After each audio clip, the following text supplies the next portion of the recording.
In this video, a simple request turns into a masterclass on frustration, volume, and very different interpretations of the law.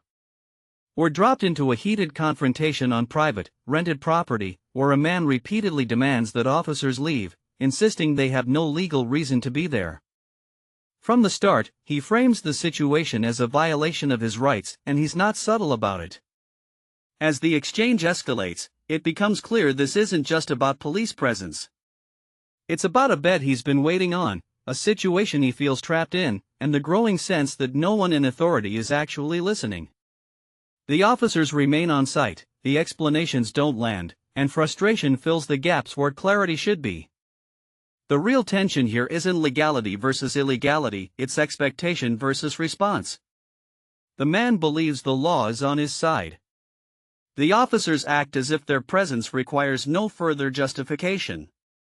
In between, communication collapses, emotions take over, and the encounter spirals. What makes this video compelling is how familiar it feels. When people believe their rights are being ignored, volume often replaces precision. By the end, viewers aren't just watching a dispute about property, they're watching what happens when authority and anger talk past each other instead of addressing the actual issue. Get off the grass. Please stand with the rest of these cops. I don't want you on my property. You're on my property. I don't want him on the property. I'm not doing anything until he gets off the property. What's going on? Why are you so agitated? Get off. I get it, but we got called. Okay, but I will talk to you when you get off the property, which you're not doing. Yeah, you're not going to run the show here. Okay, well, you're on my property. I'm not breaking any laws, so you will listen to me as a United States citizen, and you're on my property, dude. So get a grip on what the law is. Yeah, I do. All right, which apartment? Number 3 upstairs. You're renting a room here? Yeah. Okay. You're on the property where I'm renting, and you're not. Illegally. What's it? Astudula? Sorry, how do you pronounce it?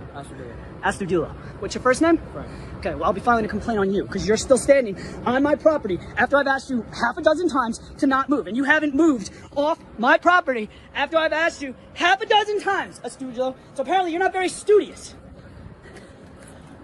Thank you. It's about time. Listen, I just gotta ask you a couple questions. Ask me all the questions you want. I'm just so fed up with this. Any one of you in these circumstances, in these conditions, would be beyond what I'm doing right now. That's undisputed. But listen, we got called for these guys talking. That's all. I'm talking. All I did before I talked was ask him to get off the fucking property, and he tries to toughball me. Is that because he has a Napoleon complex? What is going on there? You're illegally on my property, dude. I'm not illegally on yours. Get a grip. Well, I mean, that's so insane. I didn't go to his house and stand on his property against his will.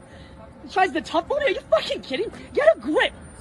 That's just terrible police work. I'm sorry. Do you want to hurt anybody else? No, I don't want to hurt myself. I don't want to hurt anybody. I just want my bed, man. A simple fucking thing that I pay an insane amount of money on only disability for. That's it. And I want it back. And I want to. They haven't returned it when they said they would. I asked for a specific time. You just read the messages, and they won't even give me a specific time. They say the word soon. Whatever the fuck that means. You don't want to hurt yourself? No, and I'm not gonna hurt anyone else. I haven't threatened to hurt. That's why I said there's nothing illegal here. I haven't threatened to hurt anyone. I'm fucking venting insane frustrations at an insane situation. Well, listen, is there anything we can do to help you out? Maybe you could call my landlady and get the bed back? Do you want me to talk? Sure, if she'll answer.